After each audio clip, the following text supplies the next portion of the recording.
Well, this week is all about the Garden State. It's National Be Nice to Jersey Week. And for the occasion, we're taking a closer look at the iconic Jersey Shore and activities to do with your kids. The editor of New Jersey Monthly, Julie Gordon, is back with a few suggestions. So good morning, Julie. Thanks again for being with us. Good morning. Thanks for having me back. All right, Julie. Well, first off, there are some family-owned amusement parks worth visiting. They're not quite on the Jersey Shore, but what do you like about them? Well, I love them because they have a small town, small family owned feel. Many of these have been around for decades, and they're still owned, many of them, by the families that started them. So there's a real dedication there and a real care, and it kind of feels like a trip back in time. Most of them are geared towards smaller children. I mean, some of them have big attractions like water parks. Nowadays they do have to change a bit for the times, but they're geared toward younger kids and families. There's Wild West City, there's Storybook Land, and Land of Make Believe. Those are three of our favorites, and yeah, they transport you back, and they're just a fun day out. Yeah, and one of the popular places that most everyone really knows about when they go down to the shore is Jenkinson's in Point Pleasant. It's really known very well in Jersey Shore, on the Jersey Shore. So tell us about the aquarium, though, because a lot of people have been waiting to get back in there. Yeah, the aquarium is great. It's really unique to find an aquarium, to see sea life off, out of the ocean, on a boardwalk next to the beach.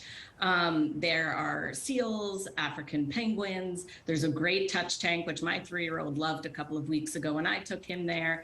And then you can explore the beach, if it's a sunny day afterward, or the kiddie rides that are on the boardwalk, or if it's a rainy day, it's a great activity. You're inside, and then you can go to the arcades, which are also on the boardwalk in Point Pleasant.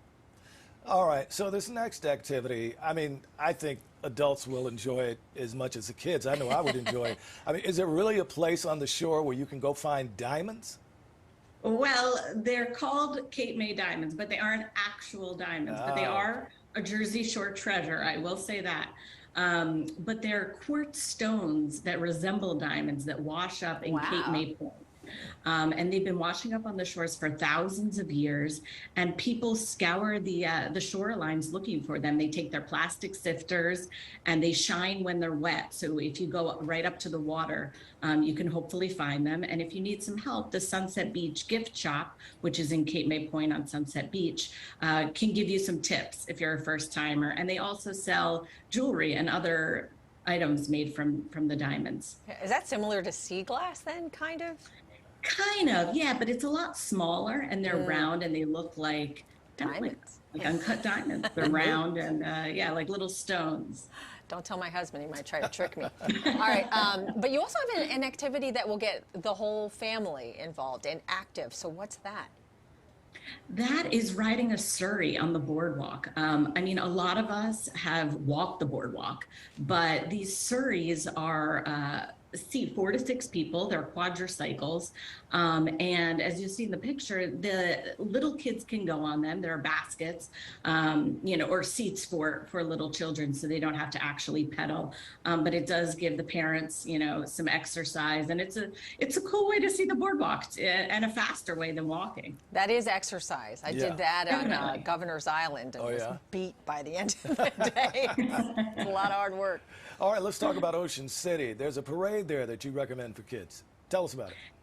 Yes. Well, Halloween comes early every year to Ocean City, New Jersey. There is the annual baby parade on the second Thursday of August. And babies, toddlers, kids up to age 10 dress up in all sorts of costumes and parade down the boardwalk. So it's fun if you want to, enter your kid in the contest, or whether you just want to hang out on the boardwalk and watch all of the costumed kids walk or get wheeled, by in their carriers. You can't lose. And there's some very creative costumes. You can't lose with cute babies. No, I'm telling you. Well, another one of your picks, though, is the New Jersey Festival of Ballooning. Tell us about that. This is a really special event. There are hot air balloons, dozens of hot air balloons in the air that you can either look at, if you if you're a little afraid of heights, or you can ride, which is an amazing experience. And there are two types of rides. There is a tethered ride, which is only about 5 minutes, and the balloon stays tethered to the ground, and that's only $20. Or you can go on a 2 to 3 hour excursion in one of these balloons, and that's a bit more expensive, at about $200 to $300. But you get, an amazing view, and this is happening the last weekend in July. All right. Well, Julie, some great ideas this morning to keep the children engaged. And of course, you can learn more about these activities, plus a whole lot more in New Jersey Monthly's Summer Shore Guide on newsstands all summer. You can also go to njmonthly.com.